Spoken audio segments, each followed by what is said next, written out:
almost there, Robo. You're just a hair too quick for me. But There you go. There we go. Hi, everybody. Welcome on into a brand new episode of Ampistrano. I am your storyteller, D&D Jordan, joined by this phenomenal cast. First off, a very special thank you to our sponsors and affiliations, Found Familiar. Make sure to use D&D Jordan and AmpistranoDND when you check out for a percentage off your purchase, as it does help to support the cast. Also, a very special thank you to Idle Champions, as I'm trying to also fix the overlay. For their code, you can go ahead and grab it under the lower part of the overlay or by entering an !idle into chat. We have a couple quick announcements before we dive into today's episode. And I'm going to jump over to Robo. So, Robo, introduce yourself, your character, and any announcements you may have. Also, happy Pride! Let's go! happy gay. Yay! Hello, my name is RoboGoblin. You can find me everywhere at TTRP Gifts. And since it's Pride Month, and I didn't see any love or appreciation for any of our aces and arrows. If you identify as ace or ace arrow, you can go to my pinned tweet, which is at right there in the chat, I guess.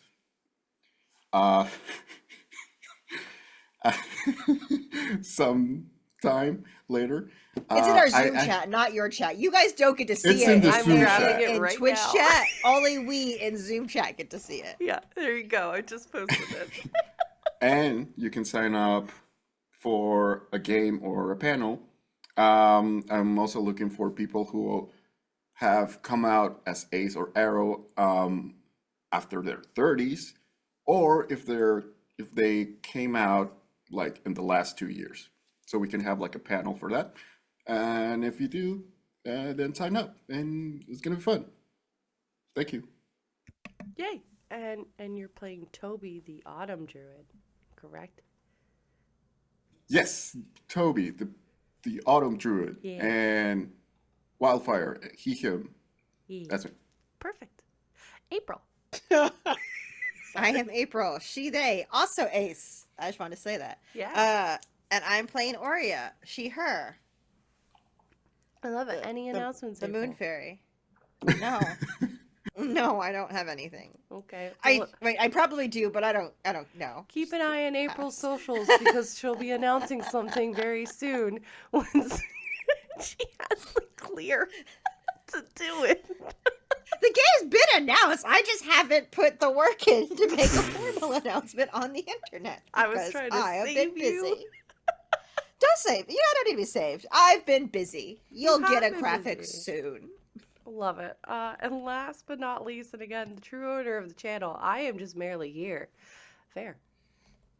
Hi, I'm Farron. I'll be playing Deodora Shadesun, your Battle Master Fighter. Pronouns she, her for both of us. No current announcements, but you should maybe keep an eye on my socials because maybe I'll have something coming up soon, specifically for Pride Month. Let's go. Yay!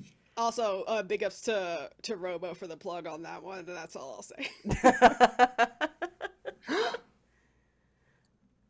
Robo knows.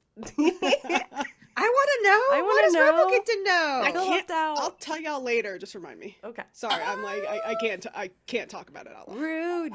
Okay. Anyways, just as a heads up, we use safety tools and content warnings throughout each game of Ampistrano, including doing multiple check-ins. As a content warning for this episode, deep and dark bodies of water, heightened levels of stress, descriptions of injured and slain individuals, existential crises, complex and complicated relationships, and romance.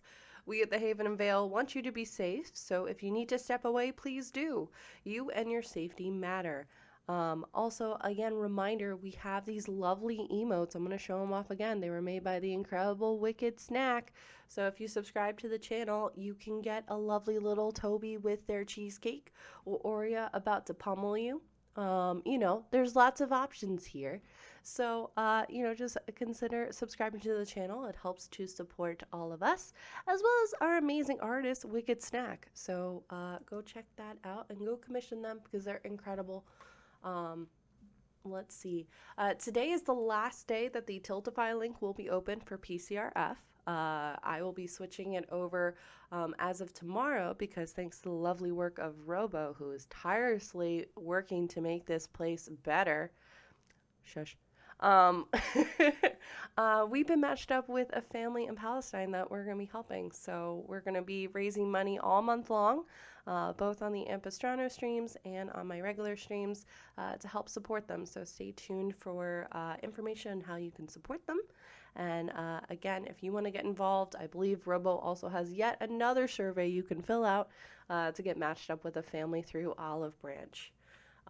We are currently at... Also Congo. Sorry. Oh, Congo. Yes. Thank you. Yeah, Palestine and Congo. If you want me to match up with one of those families from Congo or Palestine, you can just let me know. Perfect. No, thank you, Robo. We are currently at $4,275 raised, and very near that last goal of $4,500. So thank you so much for that. Please consider supporting creators for actual plays, and you can help support us by checking out our YouTube, our TikTok, and our Patreon. That seriously does help out us, whether financially or not. So please consider dropping a subscribe or being a part of that. Very special thank you to Sphinx7, Mama Strange, Fluffy Snowfall, Chris Gideon, Buzz Lightyear, Lily42 for your support. Let's see. Anything else before we get started? Wonderful. All right. And without further ado, let us go beyond the veil of Ampistrano.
And we're back. Welcome back, everybody. So, let me grab the music real quick.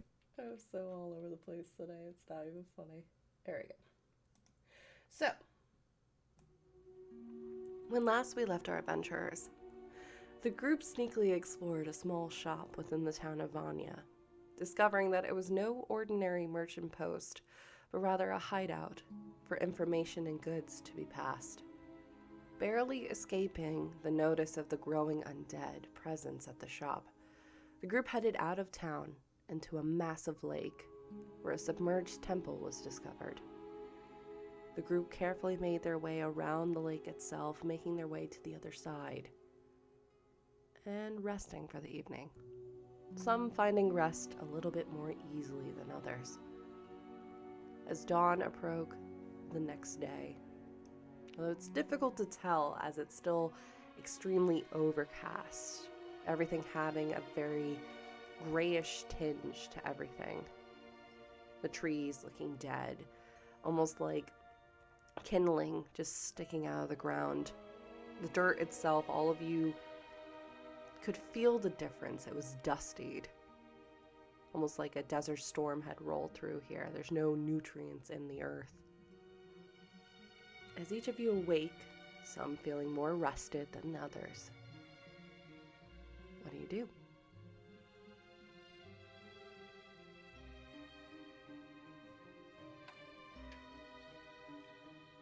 I didn't sleep so well. How is everybody feeling? When you wake up, Arya's already probably training. Punching a tree. Yeah, I think when everybody wakes up, Deodora is probably already awake with all of her stuff packed already, just pacing back and forth, waiting for everybody to wake up so they can keep moving. Oh. There's probably a moment where Deodora's like, Arya, pack your shit, as Arya's just like fucking around. Or Deodora would just packs it for her and is just waiting for people to move, not talking. I think Sparky's probably kind of following behind Deodora, just kind of going in a circle, waiting. How is Sparky demeanor? Like worried? I would say Sparky, no more worried than usual. Sparky has always been that kind of presence of being right up on Deodora, especially after almost losing them. So that really hasn't shifted in this kind of like, no, we're moving kind of action. If anything, they seem slightly more excited. But if you would like to do either an animal handling or an insight check. Oh yeah, I've never do those. I want to do that. You can certainly do that. Go get your dice fair. 24. 24.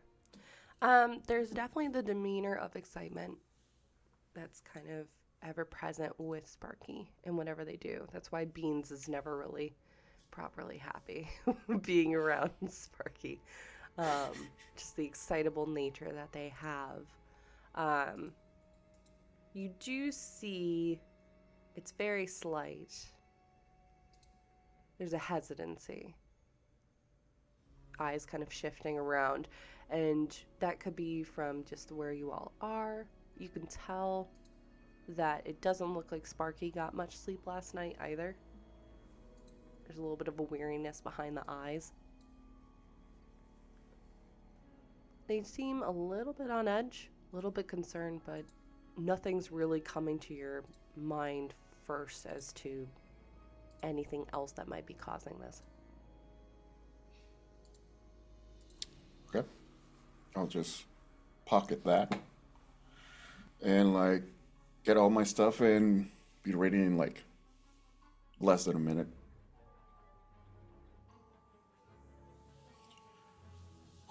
All right. Let's go to the mountain, I guess. To the mountains? Let's go. Or Let's were we going to the mines? Oh, shit. Yeah, you have three options. You have the mountains, you have the mines, and you have the temple. Cross the lake in the opposite direction of where the mines are. Mm-hmm. I thought.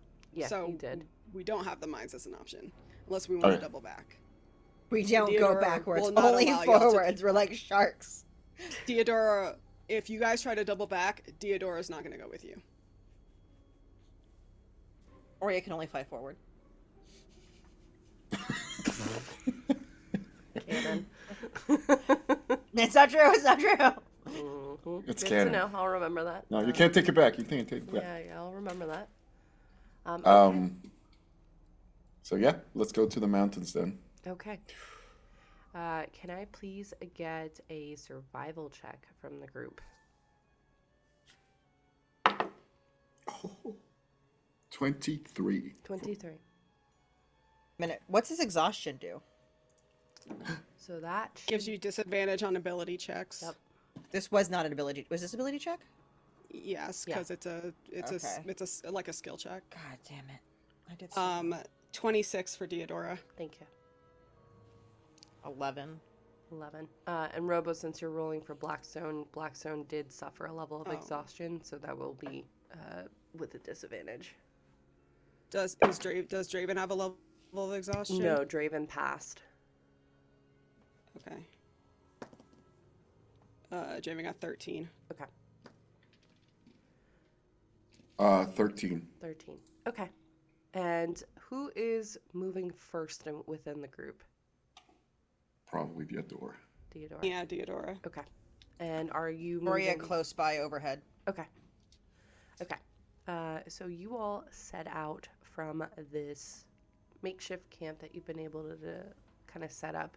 You can see the opposite side, the banks that you all were on originally. There's no currently roving around undead. You do see in the distance kind of the two skeletons that were kind of posted over there.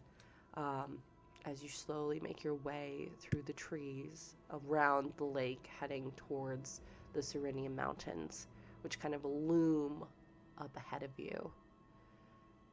No bird calls. What are some things that are maybe going through your mind as you're moving through in this silence otherwise?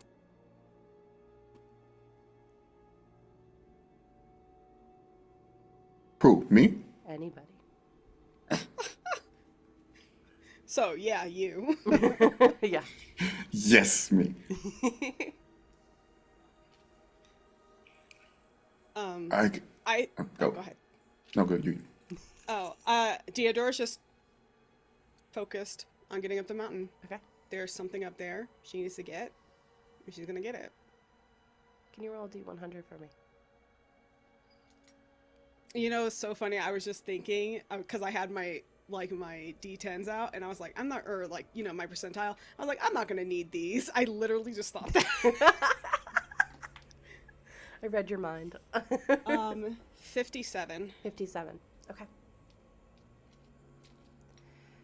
The pull that you had starting the day before is getting stronger. You know, that all that stands between you, and the inside of this mountain, whatever is calling out to you, is the path ahead and a bunch of stone.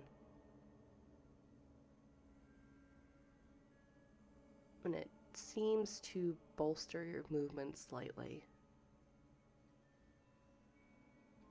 You can add as a condition for the next, we'll call it till a long rest, you can move double your movement. Oh shit. Okay. I guess that You're means booking Theodora's it. like ahead. That's like 60 feet just ahead. Okay. You've never seen a bitch power walk faster in your life.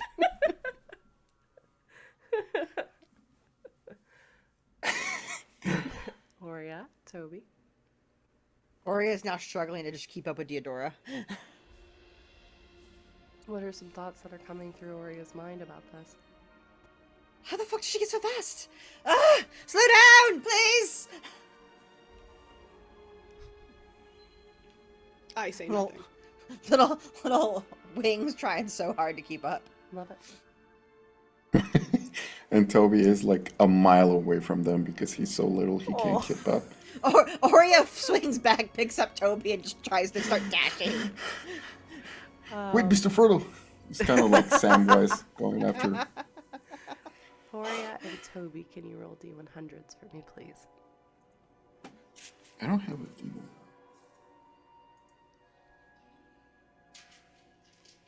26. 26. Oh! 0, 0, 0. Oh. 100. 100. Okay, can you roll? You now know you're in a game. Can you roll a D10 for me, please? I'm still God. Yep, that's true. There is still God. That There is true. Still God. Can you roll a D10 for me, Robo? Que la chingada, pues. 5. 5. Me. Yep, single. Okay. Oria, as you are moving,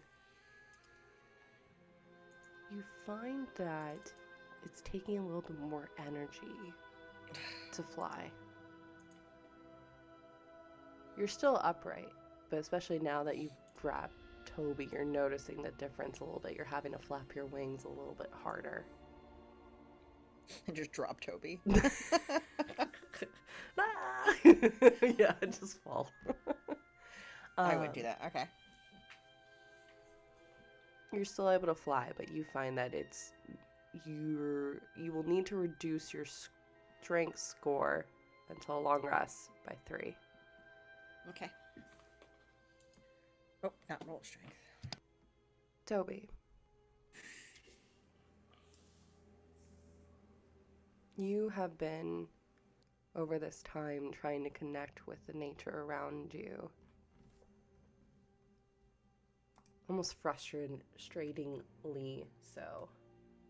And the fact that it doesn't seem to answer, or it's unable to.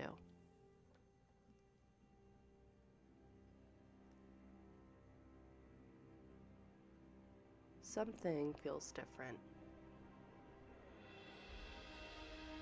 Can you please remove one of your cantrips until a long rest? We see who Jordan's favorite player is today. No. Yeah. Wow.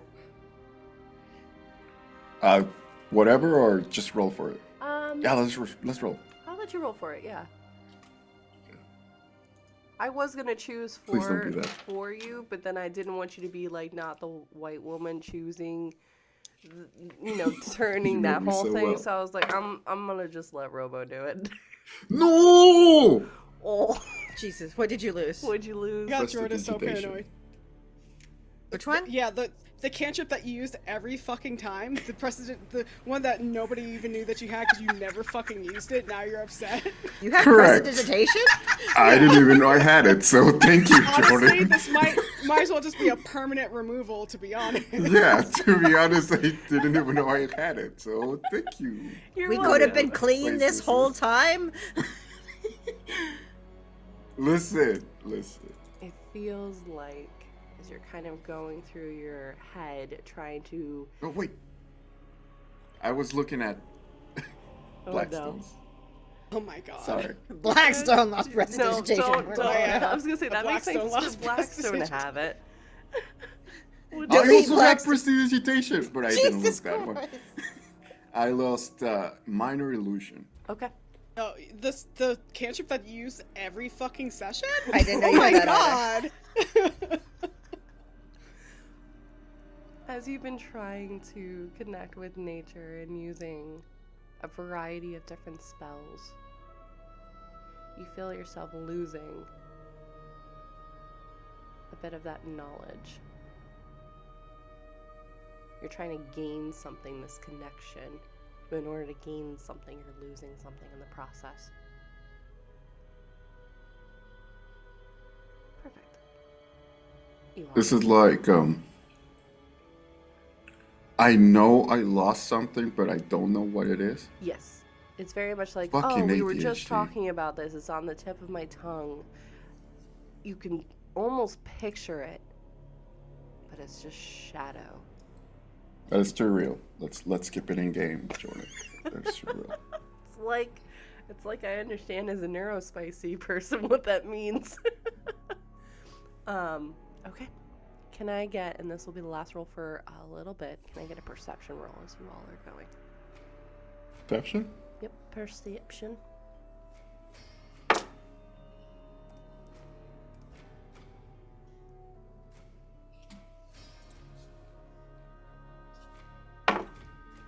$11. 11. 11 for Toby and 16 for Blackstone. Okay. 15 for Diodora. And Draven got a 23. 29. Okay. You all move pretty quickly, and after a few hours, you find yourself at the base of this dark looming shadow that is just a small portion of the Zerinian Mountains. From here, it is going to be a steady climb. Not completely rising up, so or you don't have to like whoop all of a sudden. But it does have an incline. Sharp, jagged teeth of the mountain. Cliffs that overhang. Vegetation still present in this area in the lower kind of altitudes. But there's a chill in the air. At this point, it's about mid-morning.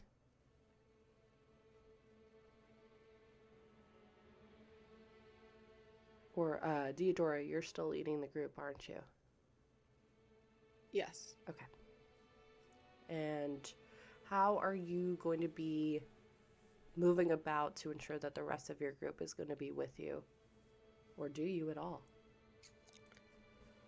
I don't think Deodora does, but I think Sparky does. Okay. Okay.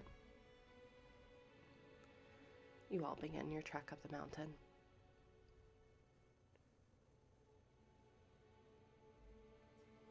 Each of you at some point as you're connecting with the rock and the vegetation of this mountain have moments, flashes. It's almost like, for you, Deodora, something that you're used to having experienced multiple times, like the shift weave itself is trying to send a message. Shadows moving ever across your path. Sometimes showing spirits of those from before, moving, trekking up and down the mountain, climbing in much simpler times. Those that have summited, others that didn't quite make it back.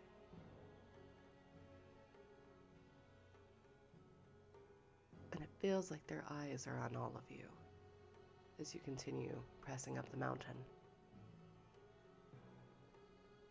Can I get a skill check? Strength or dexterity? I will allow you to do either from everybody. Okay. Can I use athletics? Mm-hmm.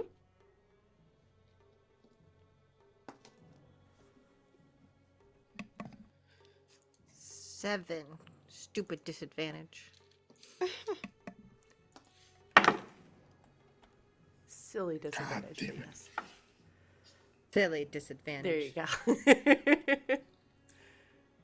I only got a 14. Okay. 14. Oh, true. I got a 9 for Toby and 18 for Blackstone. Okay. Draven got a 10. Draven got a 10. Okay. So. I'm gonna need them to come back and do their own character. Right. Everybody else. I can barely remember my own shit. Valid. Okay. You all are having to progress slower and slower as you find that the incline, the dirt is shifting from more of a sand where you're able to kind of get your footing in pretty nicely into more of a mud. So at points, slipping, having to grasp on and barely hang on to this mountain. Deodora, you can tell this is probably going to take about a day, maybe 2, to get to the top.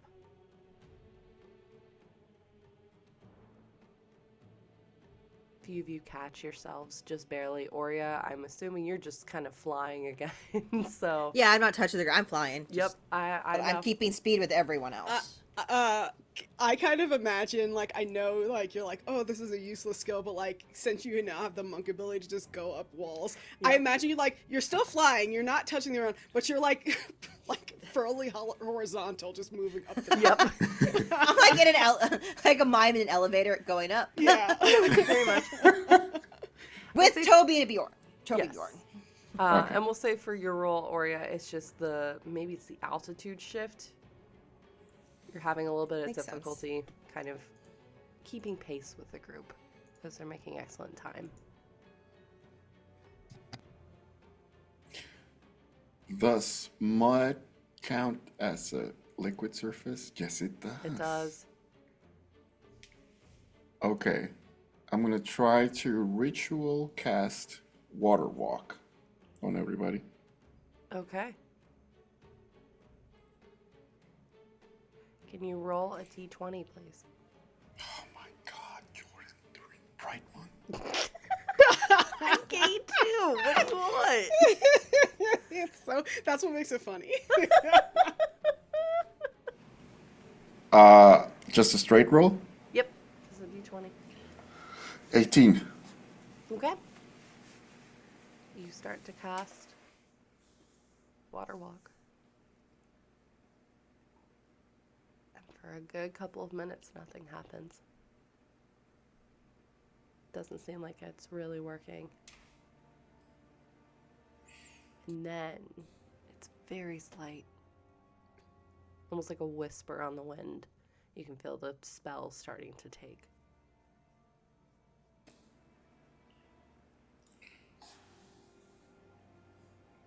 I feel very disconnected from the land. Oh, do you want me to put you down? No, it's not physically. I just. It's more like I can't connect to the actual land. This place does have a weird feeling to it, doesn't it? Yeah. How are you feeling? Tired? It's getting harder to stay up.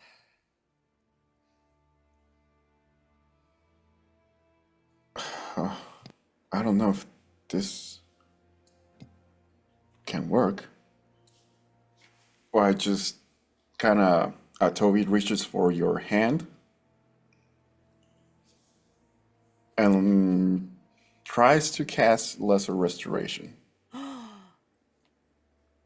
Ooh.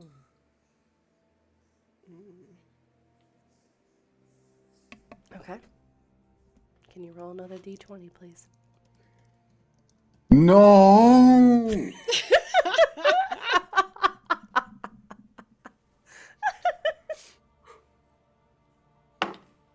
Ah! Natural Dirty 20? 20. Yeah. All right. Not the natty 20. Natty Disgusting 20. Love it. Aurea, you feel slowly refreshed. Still moving slowly, still feeling heavy, but I believe, is it lesser restoration or it's greater restoration removes the level of exhaustion, correct? Yeah, it removes a level of Yep. exhaustion. So you can remove one. Think it's Thank you. I thought Yeah, it was mine- greater. No, greater as removes like. What does it do? I also This have isn't it. shit. A greater restoration like restores them. Lesser restoration does like diseases or like conditions like blinded, deaf, and paralyzed. Greater restoration is the one that is for exhaustion. There you go. So no, you will not remove that level of exhaustion, Aurea. That's what I was I already hit wondering. the button. Sorry to Already hit rules the- lawyer, but I No. felt like it's fair. Whose side are you on, Fair? Oh, now we know why you're Jordan's favorite little player. God. Yeah, yeah. I'm the one who bullies Jordan the fucking most. I bullied her into this. And she likes it. She does. It's She does. Happy Pride. Happy Pride. This is the kink that you see at Pride events. Me bullying. No, it was a good thought though. So I'm gonna reflavor that a little bit. You do still feel refreshed, but you still also feel exhausted, Aurea, at the same time. Robo, you said that you do have greater restoration though? I do. Can you But- just change it to unless you only have one spell slot for that? That's a higher spell slot. I don't want that. Yeah, that that's spell slot. I don't that's wanna a use that. 6th level. Don't use that. No, not 6th level. Hit it right here. Yeah, that's a 5th level. Okay. So, yeah, I only no. Okay. You all trek on.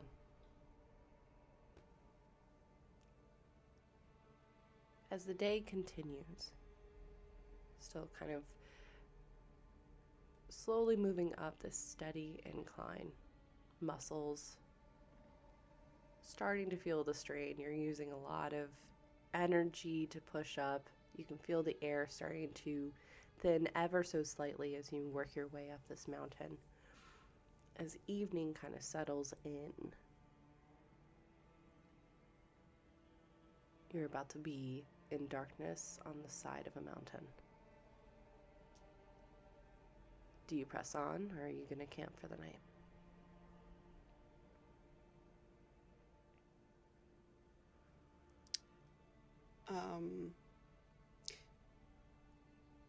Theodora doesn't want to stop moving. We can light some torches and stuff. Some people I have mean, dark she's vision. not. I will say this. I don't think she's going to express that. She's just going to, like, as people are, like, saying, hey, it's getting dark, she just kind of keeps going. Like, doesn't seem to, like, really be listening. Warrior's not going to stop you. Yep. Toby summons Bolita. Yep. He just gets up on Bolita. Okay. Let's do another skill check then as you're moving forward.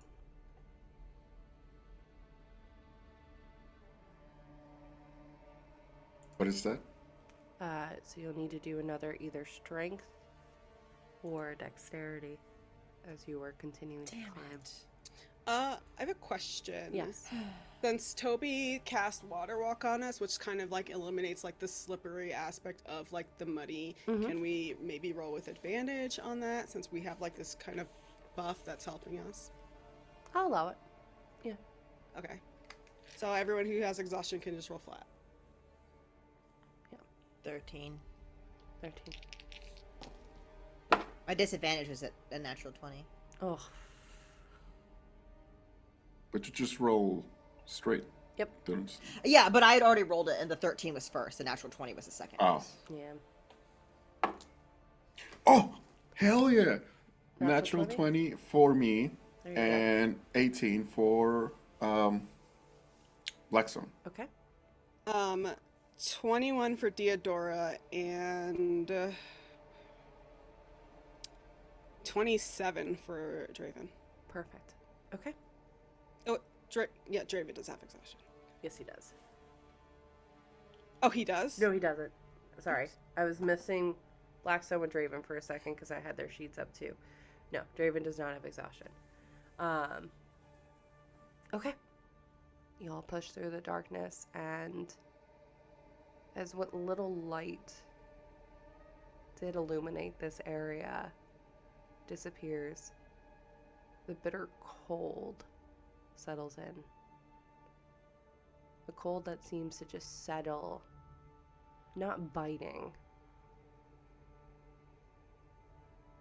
but slowly washing over all of you as you're walking, being lit by torches. You continue to pass by trees, rocks and boulders, abandoned carts.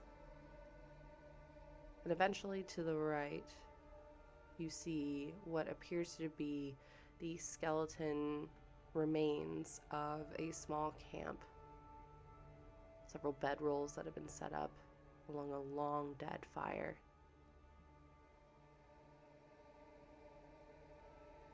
Skeletons themselves seemingly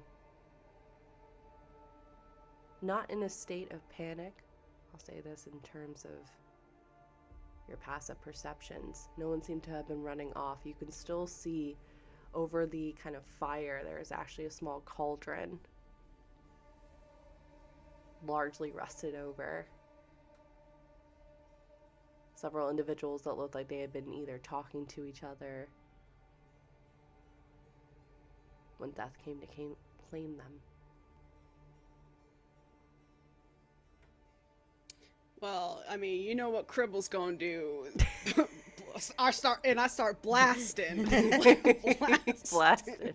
Dude, blasted. That's I was like, we should sacred just flame, keep sacred going. flame. We should just keep Like- driving past it. Like, we don't stop. We don't get out of the car. Oh no, we no! just keep It going. is it is a drive by. Yeah. Like as Yeah. driving by, it's like sacred flame, like to like both like We ain't I feel like he stopping has for like Cribble to do this. his hands out like two guns and just like John Wick style, just spraying sacred flame. I love it. Doesn't even stop in step Nope. the whole time. He hits like he's like not aiming. He's just like, I'm just gonna like cover this whole area, covering fire, so they're all gonna get hit. You know, everyone's catching a stray. I love it. And as soon as that happens, they just disintegrate into dust on the air. Nothing remaining. Do you all continue forward? Yeah, we didn't stop. Okay. That's disintegrating in the background. I don't even think we saw it disintegrate. it's done disintegrating. We're 85 feet ahead already. Sure. There's like a cloud of smoke behind us. It's like the opposite of walking away from an explosion. We're just walking away from like a cloud of dust. Love it. Love it. Okay. You all are pushing on as it gets later into the evening. Your muscles screaming at you at this point. If you continue onwards, it's very likely you could be pushing another level of exhaustion. I feel like you're gonna make me take another one anyway. We sleep, so we might as well just keep fucking going. It's up to you. How's Sparky doing? Sparky's looking tired. He's been having a trot to keep pace with you, Deodora. But he's there. Every so often he like stops and then he'll blink in front of you. Like seemingly just so tired he doesn't want to take another step. So he'll do that dog thing of, I'm going to stand back here until you notice me. Oh, they're not noticing me. Oh. And then we'll blink in front of you kind of again until you pass. Okay. I think Deodora, as much as she doesn't want to stop, she knows that her companions being tired, they're just gonna slow her down. Okay. But I think that she stops with like a reluctant annoyance. Doesn't say anything, but we'll just like try to find a good spot for them to set up camp. Okay. Would you make a survival check for me, please?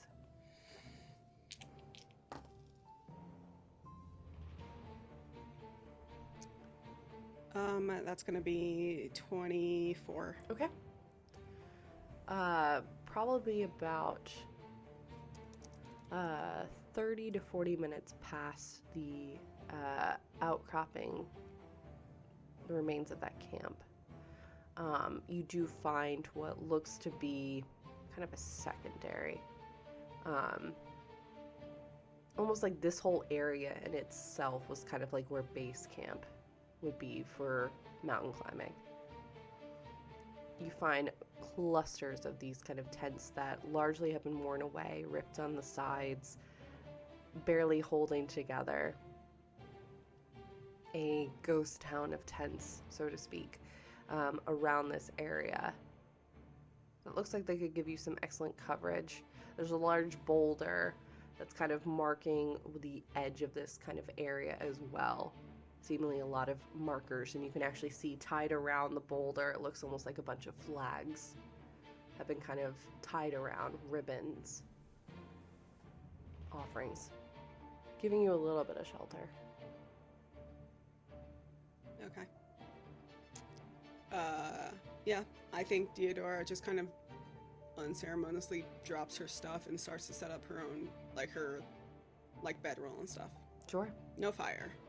Because even though it's cold, it's probably not a good idea. Because Sure. we don't know what's up here. Aurea, because you said it was getting colder, right? Yeah. Aurea at some point unrolled her bed, her sleeping bag, Mhm. and put it over her legs and is holding it up with her arms and has been flying like that to keep her warm. Okay, can I riff off of this? Because here's Sure. what I imagine. I imagine like you have your sleeping bag out. I feel like you like make sure there's like holes in the back for your wings and just like fully burrito yourself into Yeah, it. a full like, burrito with the... and like beans is at the bottom, just like curling up for warmth too.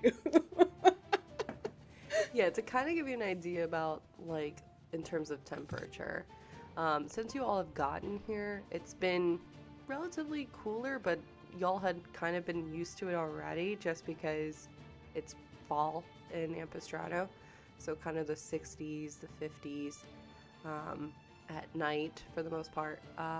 It's been largely 50s and then dropping down to the 40s, upper 30s. So getting near freezing kind of levels. Just like hovering over it, truthfully. So a little bit of an adjustment, but yeah, you can be your little blanket burrito as you're flying. I just love that she can. She Yeah. just doesn't need her legs. Just cover them up. All right. And you all settle in. Who's going to be taking the first of the watches? I want to say the first time Oria ever like sets her feet on the ground, they're just gonna break. Like she's gonna have like Little Mermaid, like No like leg the day. classic Little Mermaid, like just shards of glass pane in her legs because she Oof. never fucking uses them. She doesn't, because we don't have tents, when she goes to lay down, she just like lands and just stays in the burrito and just falls asleep on the ground. Doesn't have to unroll or anything. Wings just tuck in the back and she just snuggles forward.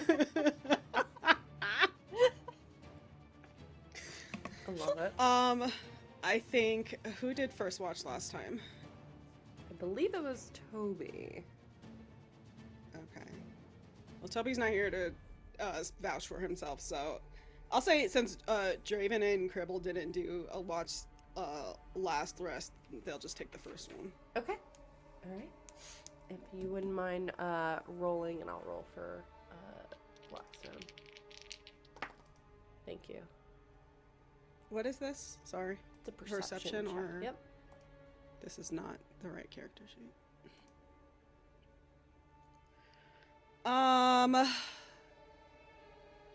Did not do well. Okay. Even with Cribble helping.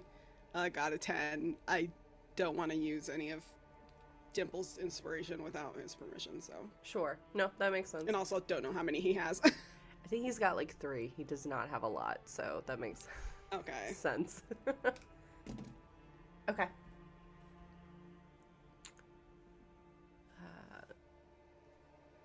Cribble, Draven, and Blackstone all sit on their watch as you all settle in for a rest.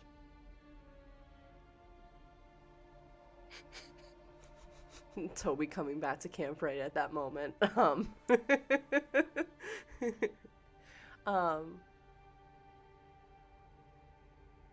Each of you slipping into some sleep restlessly. Deodora, can you roll another D100 for me, please? Oh boy.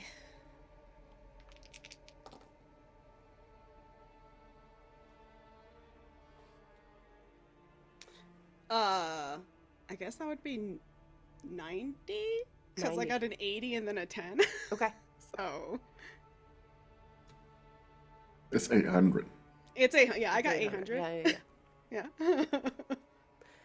As you slip into a fretful kind of slumber,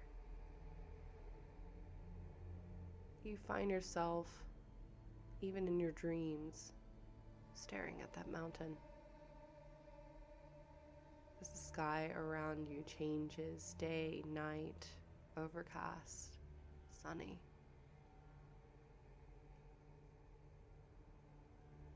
Then you feel a familiar wave, almost like a hand kind of pressing on your shoulder, and its shadow, the shift weave, almost kind of cradling you slightly in your slumber.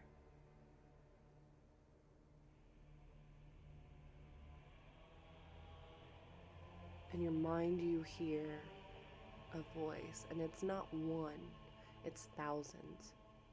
It's 3. Slow down.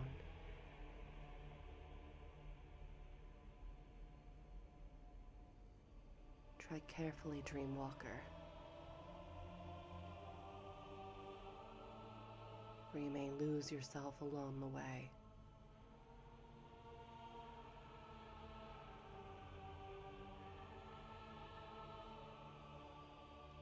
Can I respond? Mm-hmm. Who are you? You already know who we are. We are the Shift Weave itself, although this is the first time we are making ourselves expressly known to you.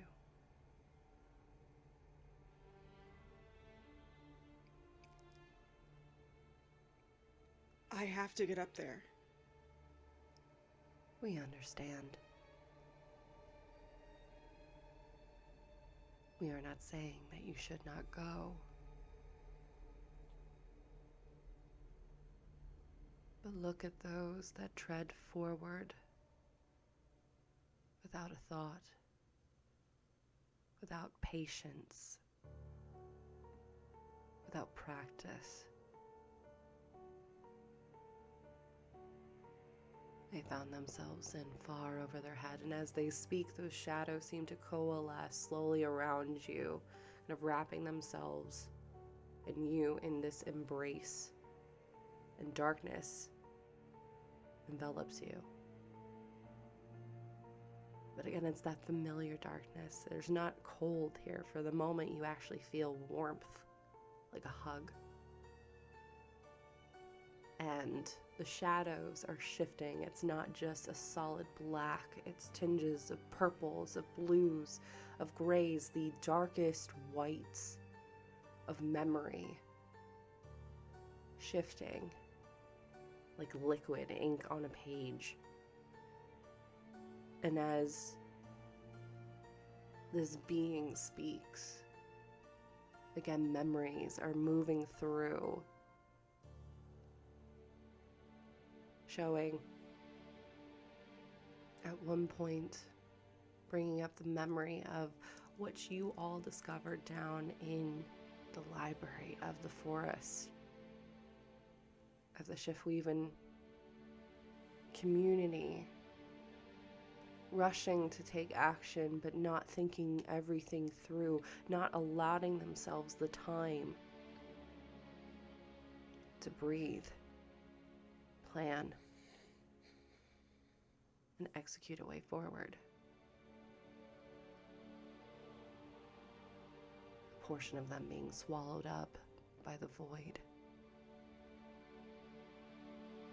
It shifts to another moment, a perhaps somewhat more familiar moment. Younger you with your sibling, wandering away from your encampment. You're much younger, maybe 8 or 9. You were on one of your first hunts, really, getting the lay of the land, learning, tracking.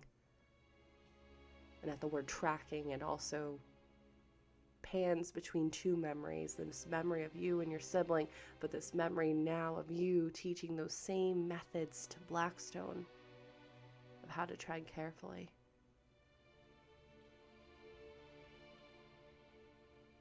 The similarities between the two, as ink continues to pull, coalescing.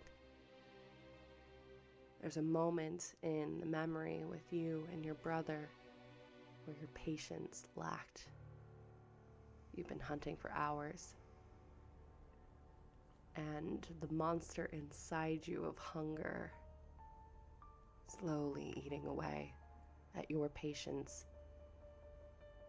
any grace you were giving to the creature you were following. And you moved too soon.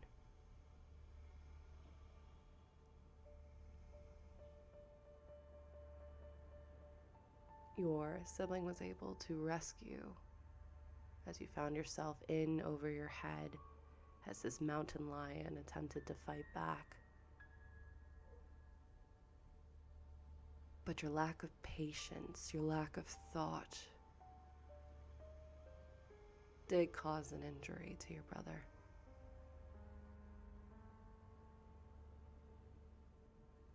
Not fatal, obviously. At least physically. The memory shifts then back to you in Blackstone. At this point, I believe you were hunting rabbits in the woods. Different creatures. That constant reminder of patience, stillness, steady.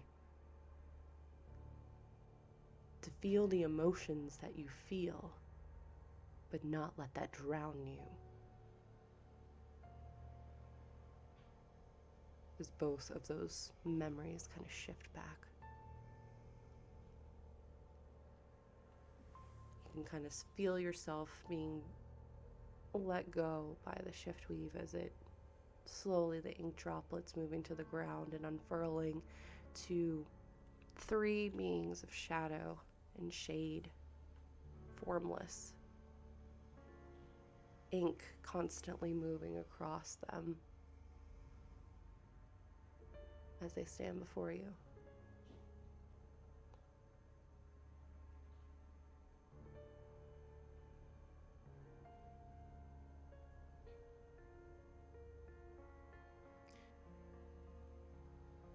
Why do I feel like this? Like I need to be up there. You're hearing its call. The weapon from our chosen is deep within that mountain.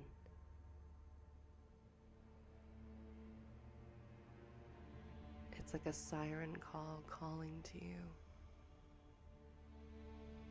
But careful, as there are always other forces that could be at play here, amplifying that, twisting its message. That's beyond even our reach right now.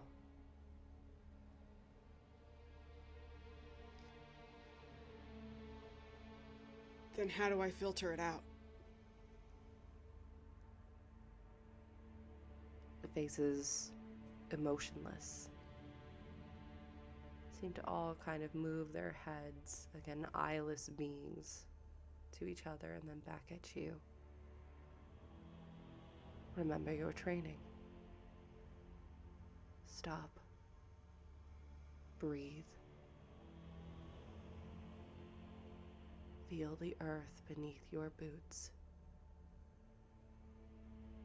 Feel the air around you, but also within you as you give it new life. And allow those memories that you have, as well as the memories of those that came before you, to guide you forward.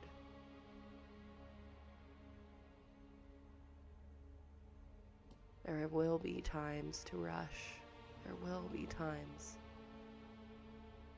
where action needs to be done quickly. And it does need to be done quickly here, but not at the cost of you.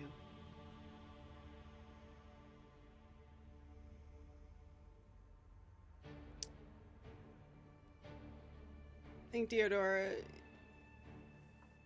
thinks about this for a moment, and I'm not that important, but I won't risk my companions. If you truly think that about yourself, then you are already lost.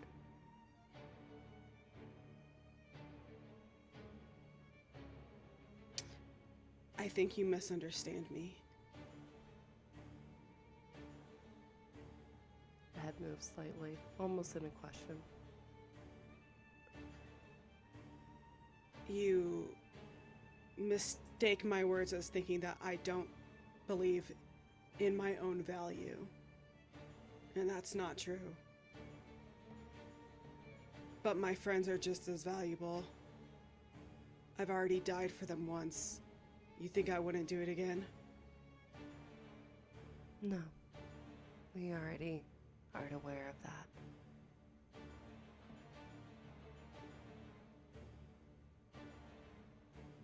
Careful, Dreamwalker.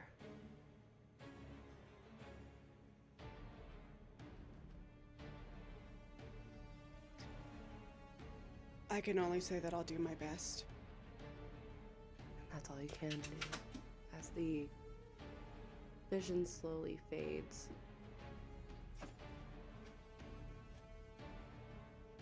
and you find yourself still dreaming, but whatever this vision was, gone. Can you make a Constitution saving throw for me, please? Oh boy.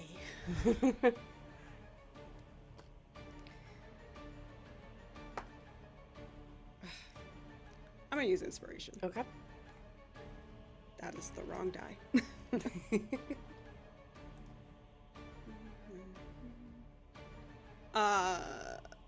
That's 16. 16. Okay.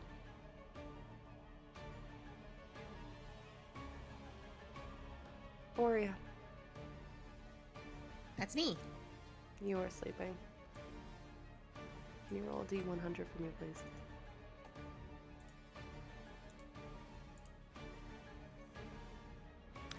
$55. 55.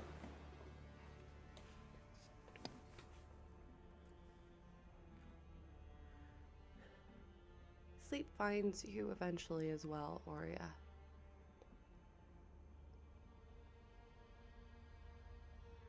You're back home. The Citadel. Columns of white and ivory rising around you. From your view within the Citadel, you can see the small town of Lornan spread out in front of you. Life. As the days pass.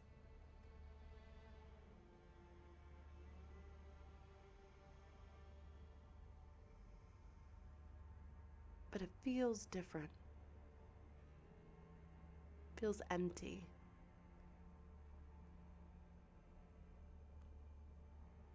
As you're kind of at this moment now walking through Lornan, having made your way down the hill into the town itself, people passing you, but it's almost like everything has taken on a sepia of tone. People nod in your direction. But something about their eyes looks dulled, grayed.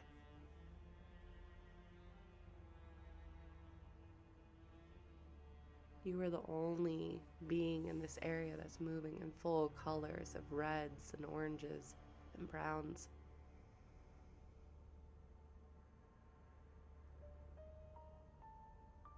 There's a chill in the air too. It gets cold up here, but this is a different kind of chill.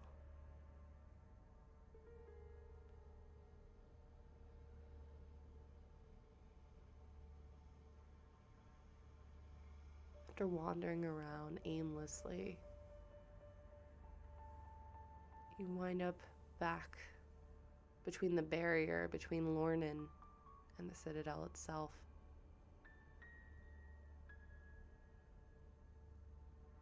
Holding your pearl in your pocket, you raise it up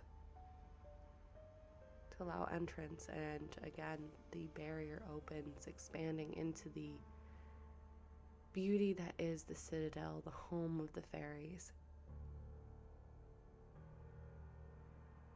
But as the portal opens, everything shifts. The ivory now covered with cobwebs. The lush lands of this area dried, withered, much like the land you've been traveling through now. And around you, flowers. Not the typical beautiful ones like orchids and lilies. These look almost like white roses with massive thorns on their sides, going in pathways around. And you see can feel the presence of flame in this area. Flame normally controlled. But your eyes turn to the sky as you can see silhouetted is smoke and ash rising up from the giant white tree at the very center of the citadel, burning. The tree itself dead.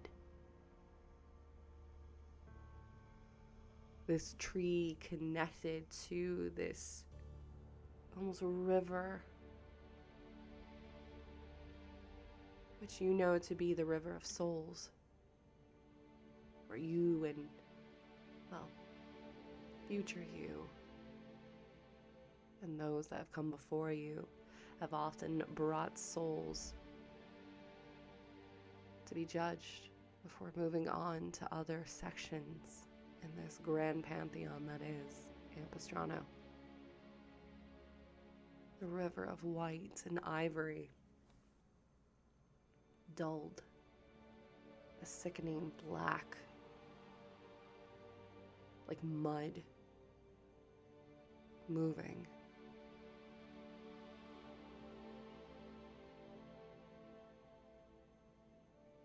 And around you, you can see a number of individuals, either professors that you've had once before, or neighbors. Fairies that have now their actual wings drooped like dead leaves. The actual colorings of their wings themselves shattered, almost like glass, dulled.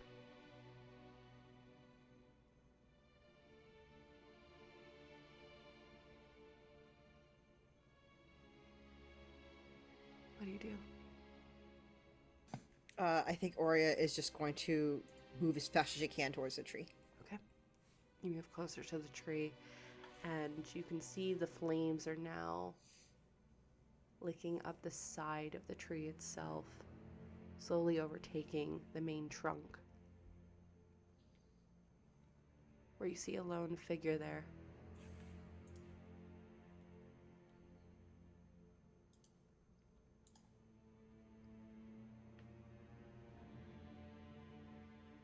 They're facing away from you, but you can see their silhouette. Similar to the other beings that you've encountered, the wings drooped, shattered. The kind of outer edges of their wings kind of almost latching on into the air, almost wishing for the wings to come back fully as they turn towards you. And you can see half of their face is burned.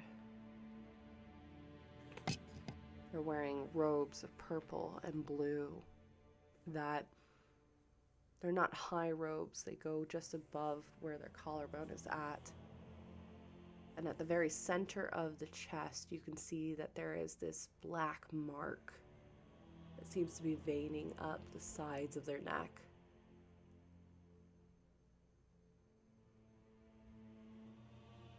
Doesn't look like it's a fresh wound. She's not bleeding. Do I know who this person is? Roll a history check for me. Disadvantage. Yep.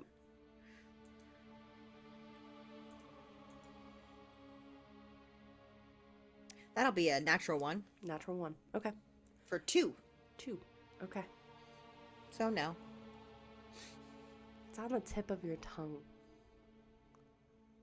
I'll say this, they are familiar to you.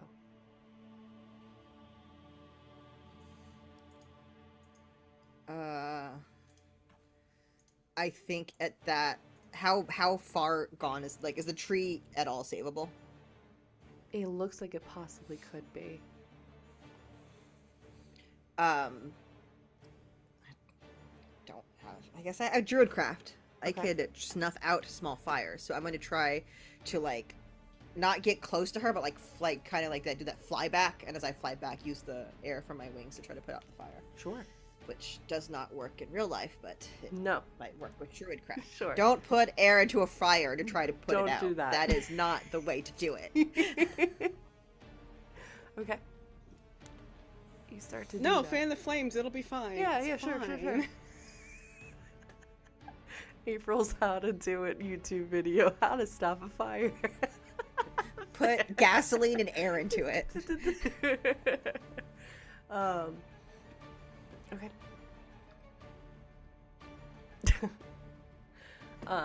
Okay. Okay. You start to druidcraft the flames, and you do see almost steam rising as your druidcraft takes, smoldering the flames for a moment as your wings kind of flap. But then your wings start to feel heavy.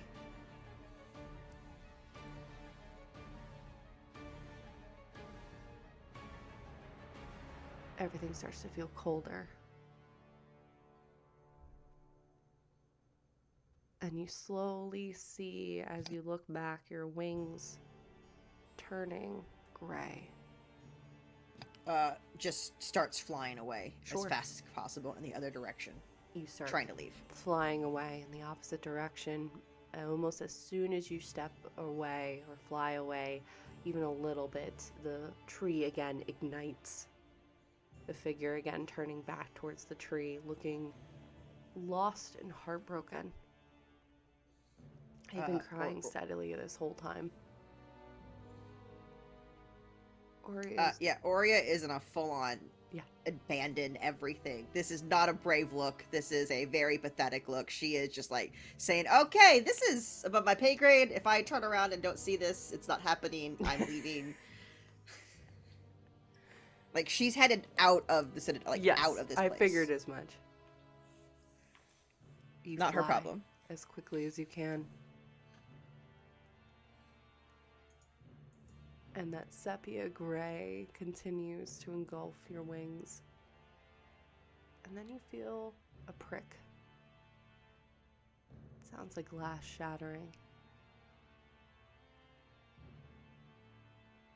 Aurea, who's one of the people that comes to your mind and is almost always present with you?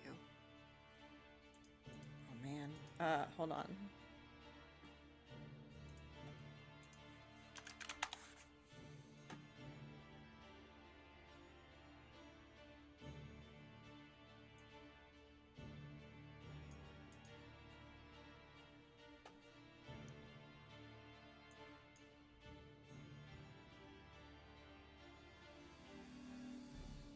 Oh god, we didn't name that character. Doesn't have to be someone from your backstory. It could be someone from the party too.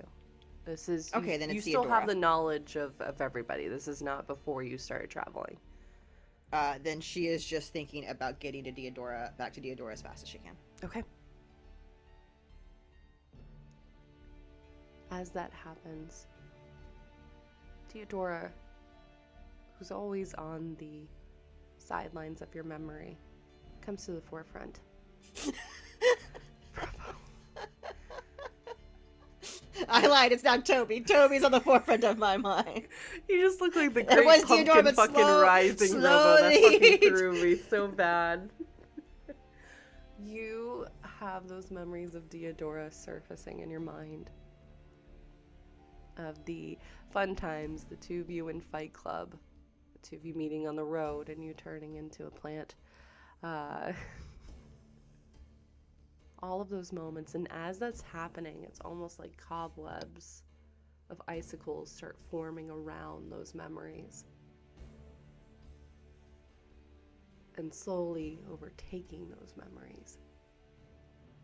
As the ice continues to expand, the memories shift to the very rare times that you and Deodora have actually been at odds with each other. Jordan, what the fuck, bitch, during Pride Month? I'm sorry. I've had Deodora this and Aurea planned have for never months. been at odds. How How fucking dare dare you? When you and Diodora fought, we never fought. We are perfect. Mm-hmm. Jordan just inserting some fights for no reason, trying to ruin our Jordan perfect is sapphic phobic, so Lori B. As those memories coming into your mind happen, eventually the ice overtakes them and shatter. And at that moment, it's almost as if you've been punched from the back. And you actually, I need you to make an athletics savings throw, a dexterity savings throw specifically. I'm about to pretend to have an internet outage. Because exhaustion, 9. 9. You attempt to try and catch yourself as you land, tumbling onto the cobblestone ground. If I'm falling, can I try something? Sure. I'm going to try to punch the ground. A flurry of blows, poof into the veil. Okay. I want to get out of here. The veil seems safe. There's no ice in the veil. Sure. Might be an even worse idea, but Sure. I'm going to try to punch my way into the veil. All right. Go ahead. Oh, I got to roll it. roll a d20 for it.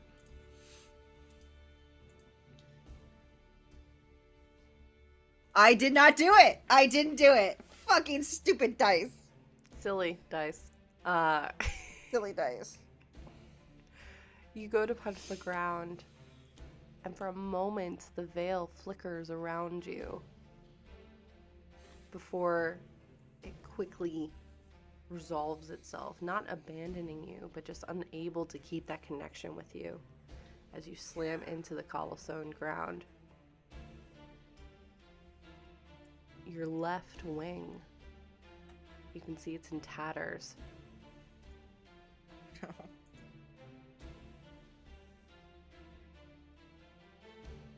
You hear a familiar voice in your head.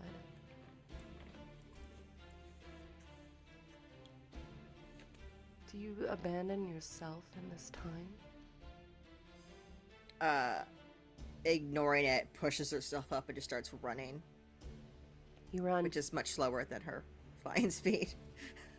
Yep. It's a silly run too, because she doesn't run often, so it's like arms are flailing. So someone needs to teach her how to run right.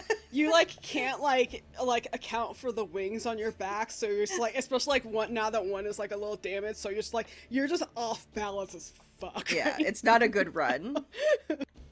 Looking like the wacky inflatable tube guy. You continue. Running. Moving. And your mind is trying to grasp onto someone. You were just thinking of someone. And they did not come to your mind again. Well, Ori is straight, I guess, now. Again, you hear the voice again in your head, asking the question once again. Do you abandon yourself in this moment? And she turns. This time she's going to turn around. Is there anything behind her? You slowly see the citadel almost collapsing in on itself as the fire spreads. I think seeing that happen, it's a huge pain of guilt is going to hit her, because she just ran and let it fall. And she's just going to shake her head, and it, again, just gets guilt, turns around and keeps going. Not as fast this time, though. Sure. As you move through, you can see now as you are reaching the outer edges of the citadel, there's a number of statues. And the statues all look familiar. You see Toby, you see Blackstone, you see Draven, you see Sam. You see someone who you should know this person. But you can't put a name to them. And there's a deep weight that seems to just be present as you are continuing to run. Are you pushing past them? She'll hesitate at the statue of Diodora, not knowing who it is. Sure. Fair. I have a question that I can't remember. Is Aurea Yeah. still wearing your bracelet? We've gone back and forth with it. I can't remember who has it now. I also can't remember who has it now. Or you can have it. I think when Ori stops in front of the statue, she like grabs the bracelet and holds onto it, Okay. and then just keeps pushing forward. As you push forward, you can hear the stones starting to collapse as the statues start falling to the flame. And eventually you're just running through darkness. You don't know if you've left yourself out of the citadel and you're rejoining the town of Lornan, or if you're caught in this void, this hunger that seems to devour everything. Again, you hear the voice in your mind. Do you abandon yourself in this moment, Aurea?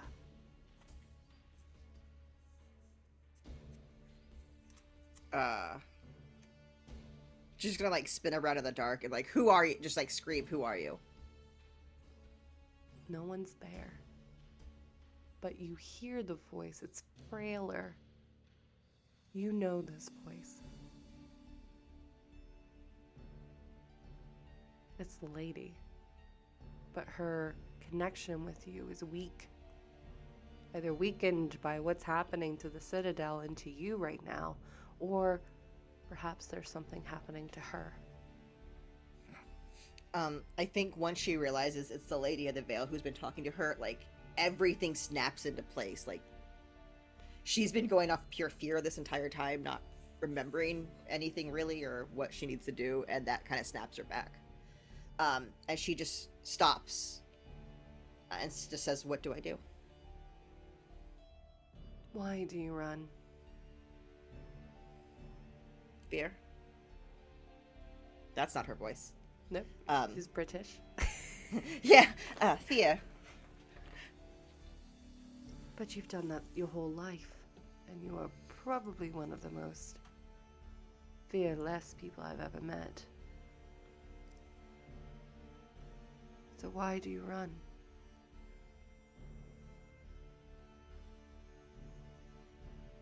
It's easier to follow through when you don't have time to think it through.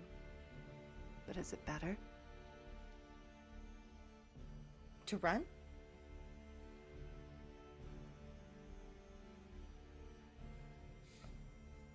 And she's like picturing everybody in the party's face again, except for Deodora. Yeah. Deodora appears, but is just kind of back turned towards you.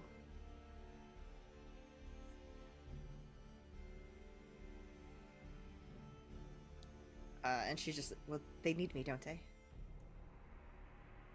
They do. But you don't seem to trust yourself. Instead, looking to others to be your stars, your constellations to guide you. That time is passing. You will be the one that needs to carve out your own journey. But I don't want to. Why do I have to do this? They could do this. Anyone else from the Citadel could have done this. Why do I have to be the... I was supposed to be able to have fun this time. I was told that I could leave and go and just... I'm so sorry. You just whacked flurry of Deodora's blows the statue. Like... This wasn't what this was supposed to be. There are other people who are better for this, who have trained for this, who know what they're about to do.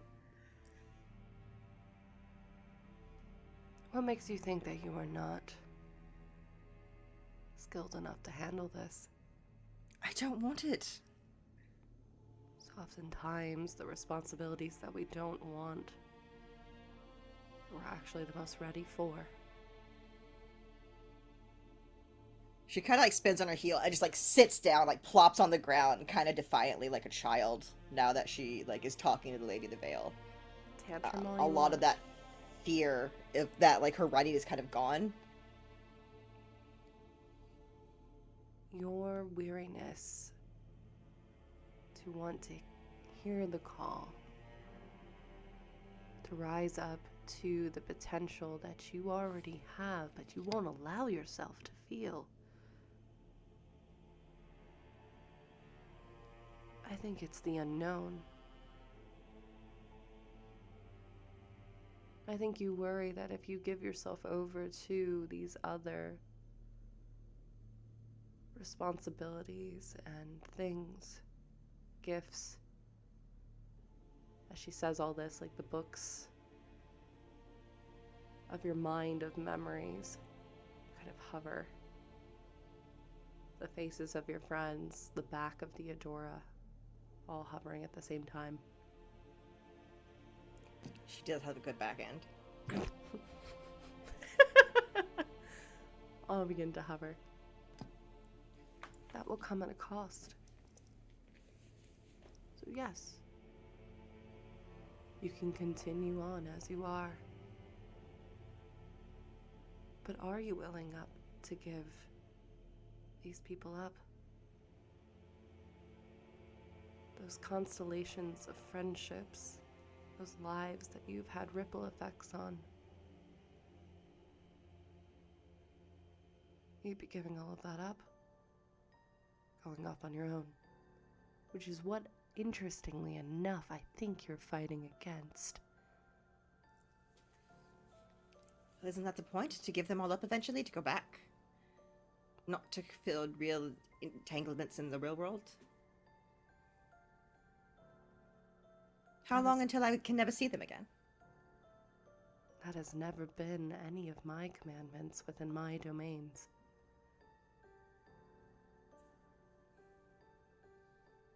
That has never been a requirement of mine that you must give up absolutely everything. It's not a requirement, but we then go back and we don't leave again? We only go out for service? It's... Service manifests in a number of different ways, Aurea. You are young. It's a service, yes, to the Veil, but it's also to yourself.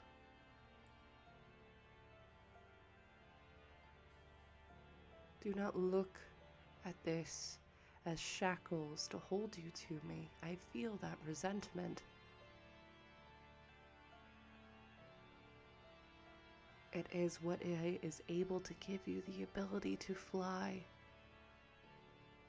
I trust on your ability to connect with others. Yes, you are not a cleric of mine, but you still pass judgment on those that need to be protected. So you've essentially passed judgment upon your friends that they are worth everything for. They are. And don't run from that.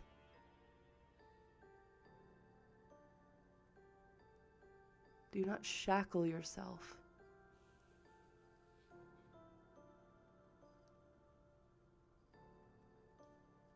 My beliefs, my domain is all, and in this void, you can slowly see it kind of peeling back slightly, so you see her features slowly starting to peek out of the darkness. Constellations of stars moving about in her hair. She's looming before you, almost rising like the mountain you've been climbing for the last day. But her gaze, which is normally very neutral, there's a kindness and a weariness in her eyes.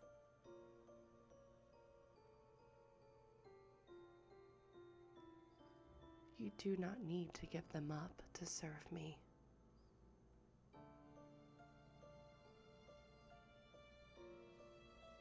Aurea stands up and looks back towards the Citadel.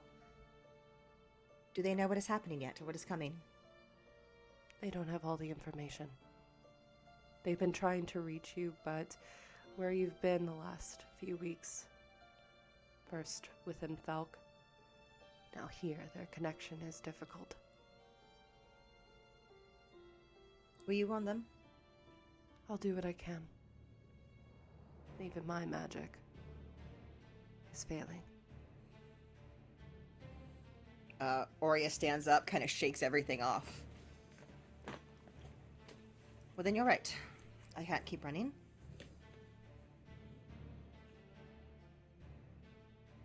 You can't. Otherwise, it is very possible that you all will be lost. They need you, but you need to rely on yourself too. I'll help you when I can and if I can. But know that my power is diminishing with each passing day. Then we need to hurry. Thank you. Thank you, Aurea. I hope you'll forgive me for any resentment you once had. Of course. But that is perhaps better shown through action than word. Well then, can't stay here. Must go back. It was wonderful speaking with you. Is there a door? Is there a way out of here? Speak this creepy black void. You talk a lot. She kind of laughs on the air as you find yourself slipping back into dreams. Can you roll a D100 for me, please?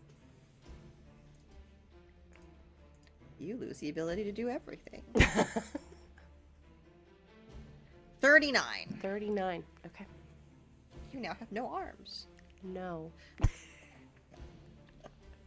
Wonderful. And before we shift to Toby, I think now You is a have perfect to time. use your feet now. You have to. No. Before we shift to Toby, we're going to take a quick 10-minute break. Perfect job, y'all. I know, I could feel Robo's like, no, not me, please. Please, no. Perfect. All right, y'all. We are going to be back in about 10 minutes. So get up, stretch, move around, and we'll be back in a little bit. See y'all soon. Pick up your gear and open your chests. Throw on your armor and head out on a quest. Hey, hey. It's a brand new day. On the South Coast, your allies will help with blades and bows and magic as well. Hey, hey. Heroes on their way. Fighting together against overwhelming odds. Fighting together in favor of multiple gods. Idle champions of the forgotten realms. Idle champions, adventure never ends. Idle champions, get your wallet there. Idle champions, you will say it again. Idle champions.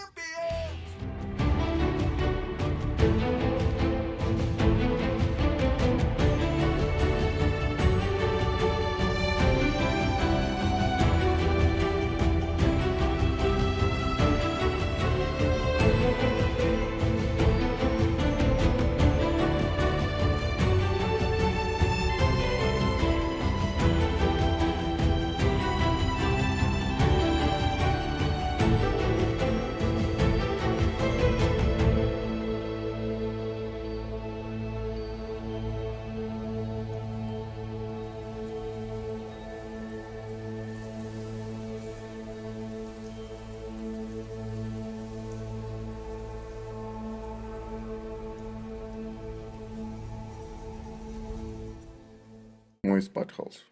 Oh, no, Robo. No. No. We miss Dimples. We missed Dimples, yep. Hi, everybody. Miss Dimples, but also kill Toby for that. Well, it's his turn next. Hi, everybody. Welcome back Dimples. from the break. Hope you were able to get up, stretch, move around. The party has been slowly trekking their way up the mountains and has had to stop for the evening. And as they have stopped, each of them has been having, well, an interesting dream, vision. It's kind of hard to tell exactly what it is. But it seems like outer forces are trying to intercede and help in their own special ways with guiding the group ahead. Both Theodora and Aurea having unique experiences as we now shift over to Toby. Toby. Yes, Jordan. You normally, as you've gone on the record, so it is canon, are one of those beings that has the incredible ability to literally fall asleep as soon as you hit the sack in terms of wherever you're sleeping. You find that it's difficult to completely settle in. What does Toby normally dream about? I don't know. Probably. Maybe he sometimes dreams about what has happened in the day, and maybe sometimes it's just dreaming about what happened in the day and while talking to his parents for some reason. So, Sure. yeah. You picture yourself and everyone a few hours earlier before you began this trek up the mountains to that camp by the lake.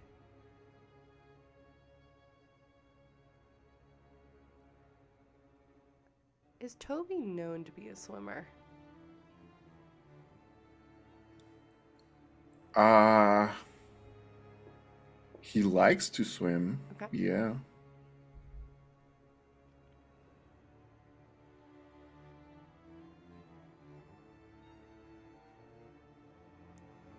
During your time by the lake,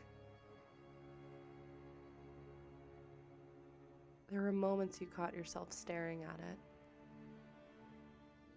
Belita staring at it.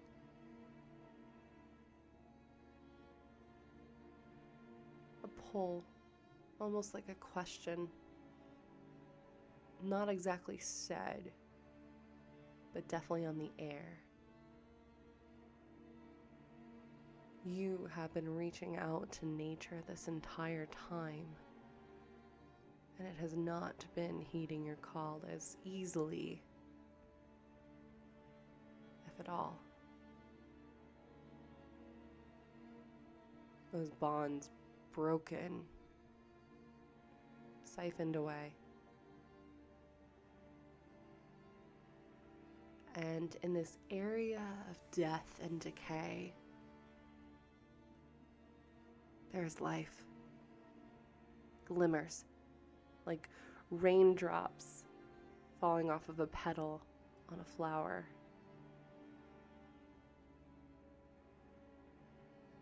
You feel a slight pull towards the mountains, but the call is slightly louder from the lake itself.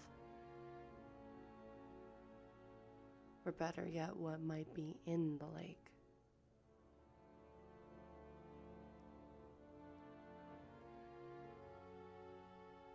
Belita at your side for a moment begins to trudge out into the waters.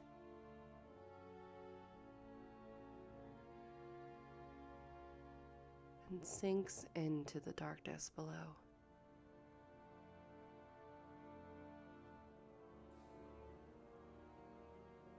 What do? I jump in. You jump in. It feels like shards of ice are pelting at you.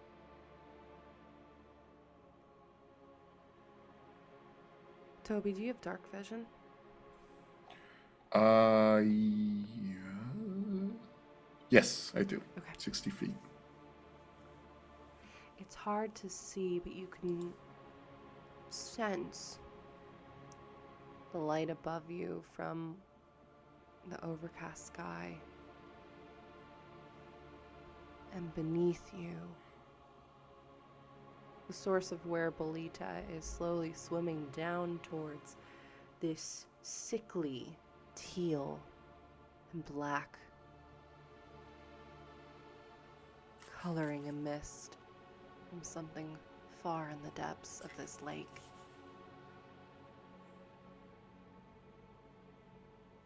You see fish swimming around you, but glassy-eyed, undead.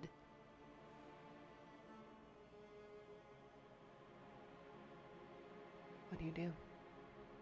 I try to recall Bolita and make them go into the nether or wherever they go. Like a moth to the flame, they continue their descent down, ignoring your call. Or perhaps they didn't hear it at all.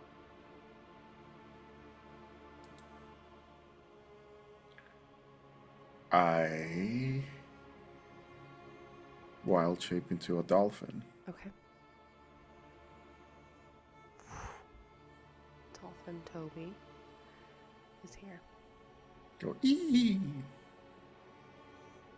Your call echoes around the lake. No response. I go after Belita. You swim after Belita, moving downwards into the depths of this lake. Massive columns of white, ivory, stone, toppled statues from the flood waters of this lake as it consumed this temple. Massive. Even though you can breathe underwater, you still find it. Well, dolphins don't. They take air at the surface. Never mind. Let me rephrase that. Even though you can swim freely through the water as a dolphin, you still find it incredibly heavy. It's like there's literally the water is sticking to your fins, almost dragging you down.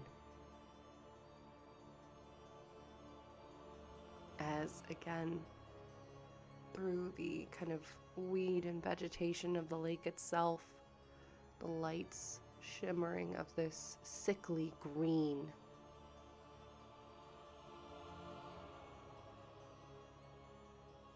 You can feel like it's latching on to anything living, like a drowning person trying to stay afloat.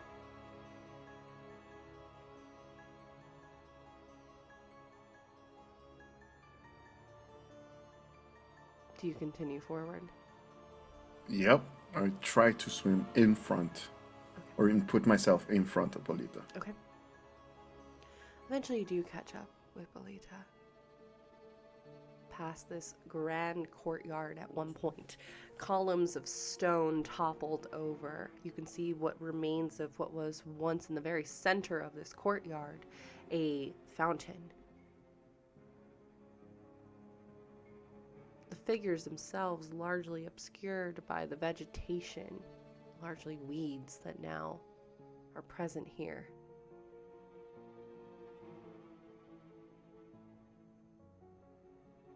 You push up past it through a massive set of stairs and rampways, finding yourself being pulled into this temple.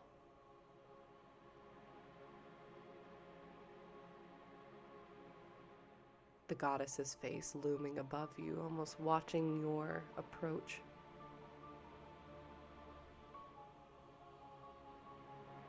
And eventually you find yourself inside the temple itself,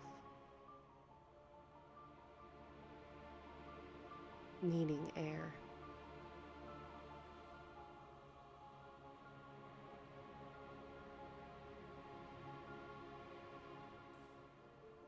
So it's like in the temple, but like I also need air. Mm-hmm. Dolphins As a don't breathe dolphin. underwater, so you can either try to push forward, maybe there's a place for you to catch a breath, or return to the surface.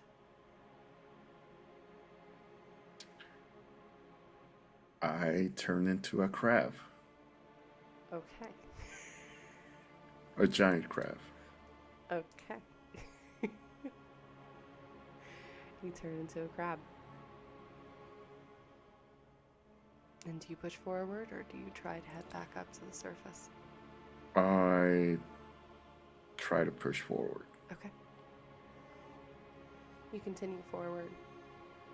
Statues lining the stone ground, fractured emplacements.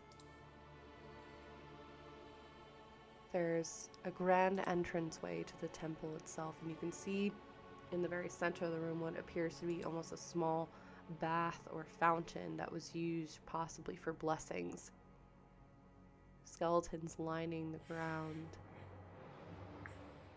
clothways hanging, and a pulse of dark energy.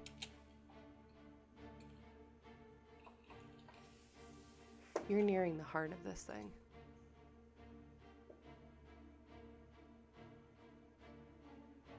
Accompanying that dark pulse of magic, very, very faint flickers, sparks of life clinging.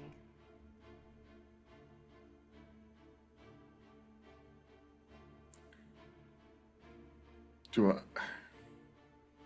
I feel like it's fighting?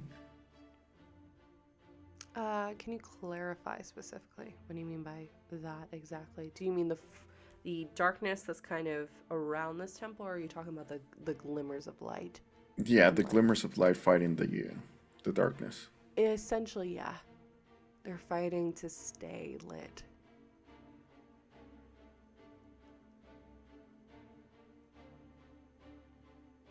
I try to go to where I sense the light is Okay.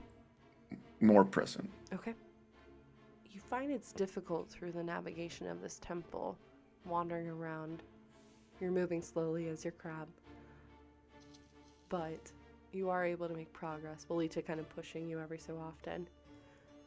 The area you need to get to, you find that you can't. It's caved in largely. But you do hear, very faintly in your head, remove the rot.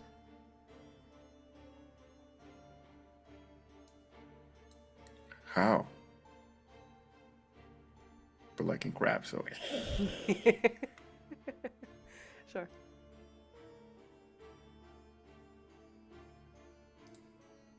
There's no response.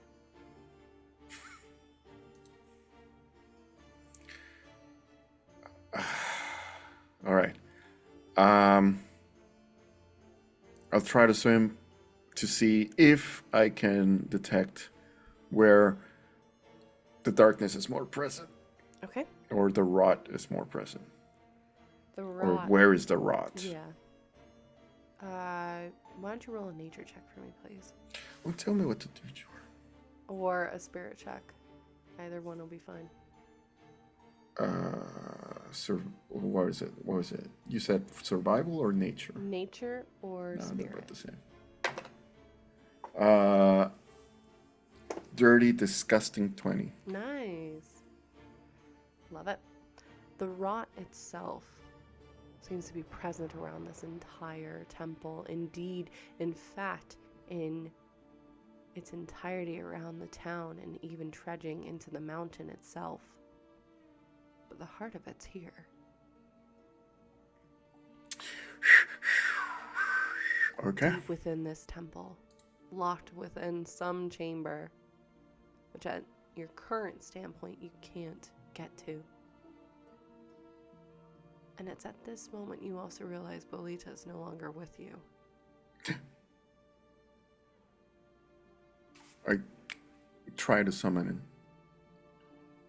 I imagine you turn around looking for Bolita and you see actually almost like a ghost. Bolita slowly phasing out, unable to keep themselves here. Oh, no. Girl. Deep within this plane. But it's not only that. It's not just that they bamf back to whatever plane they disappear to from time to time. Feels trapped. Like they were drawn and absorbed by this rot.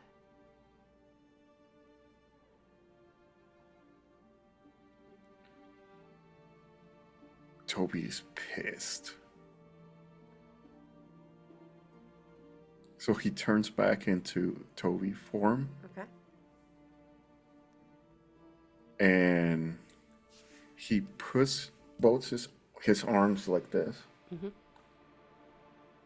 And he says something in Druidic.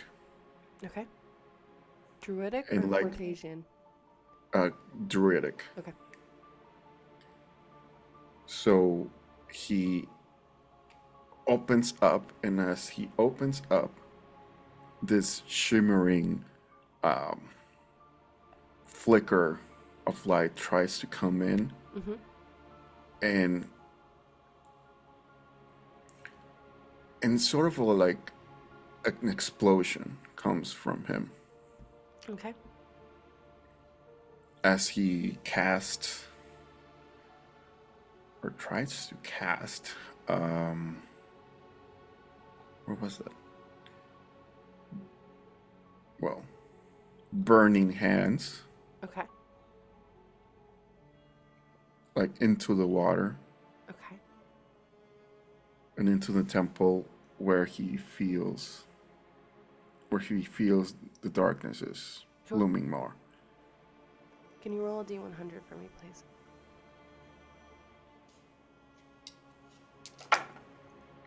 58. 58. You feel. What does it look like as you're casting Burning Hands? It's more of a he tries to reach for the ground or for any ground that's here. And sort of like have you ever seen Vegeta try to do Final Flash Yes. from his hands? Yes. So it's kind of like that. Okay. You feel the fire taking. Steam rising up as the water around your hands explode, boiling. And it's at this moment, Toby, Aurea, Diodora, each of you are woken from your sleep as a piercing scream cuts through your sleeps. Toby, your arms feel like they are on fire right now.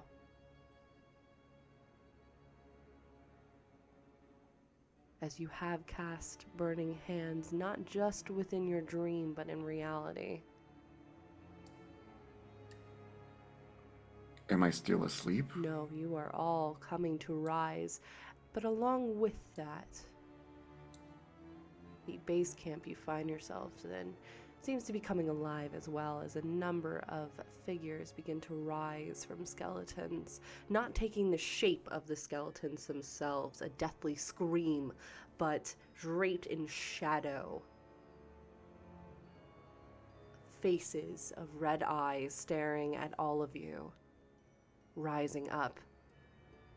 And that's where we're going to end our episode for this week. You Illegal. I cast Sacred Flame on everything as I pass by. Don't disrespect Cribble like this. I'm telling Dimples immediately. That is where we're You going to end for this dick. week.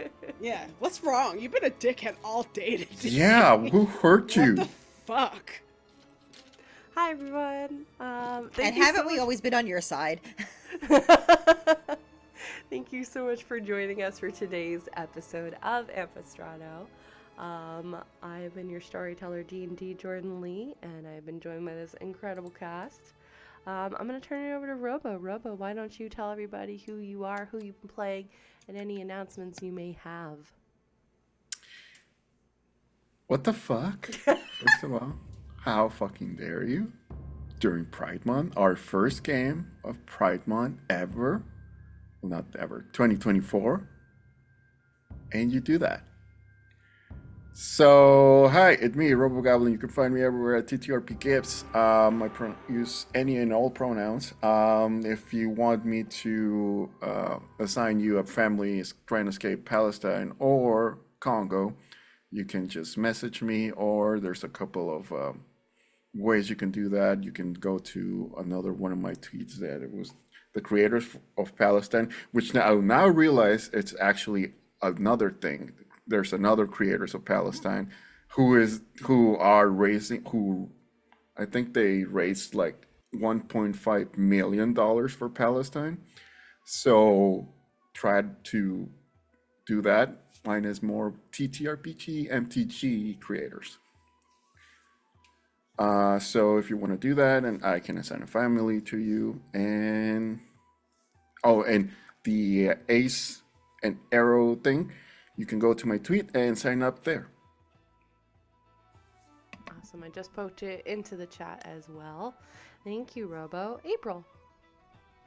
I'm April. I played Aurea. I do stuff on the internet. Follow me to find out what that is. When I find out. Every single time, April, your intros and outros are always amazing. No. Totally, completely normal intro and outro today. Yeah. No fumbles. Love it. Yes. She did it, y'all. I just have to use as small words as possible and let Jordan announce things for me. And Fair. Hi, I'm Farron. I've been Deodora. Your very impatient Battlemaster fighter. You can follow me on Twitter at Fairbear. You can also follow me here on Twitch at Fairbear because I do stream sometimes. And if you like the sound of my voice, you can hear it on Taking Initiative's 3rd season, Sword and Sheet. It is a Pathfinder 2nd edition game set in a homebrew world. And yeah, keep an eye on my socials. I have other things coming up, so that's where you'll know when I'm doing it. Woo! And hi everyone, again, I've been your storyteller, D&D Jordan Lee, she, her, they pronouns. Again, Fair is the true channel owner. I am just here doing the things.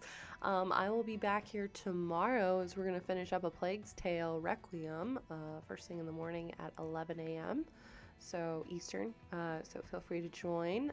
And I'll also have at that point all the things set up for our lovely little olive branch family that Robo has given us, and we'll be raising money for them this month. I'm very excited. And we'll be getting into some Pride shenanigans too.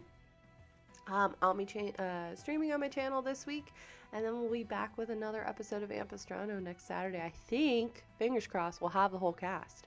So that will be great. And lots of chaos, I am sure, is going to be ensuing. But thank you all so much for today. Spending your afternoon with us. And we are going to get out of here, so hang on tight. We're going to go raid someone. And y'all, thank you so much. And we'll see you next time from Beyond the Veil. Bye, everybody.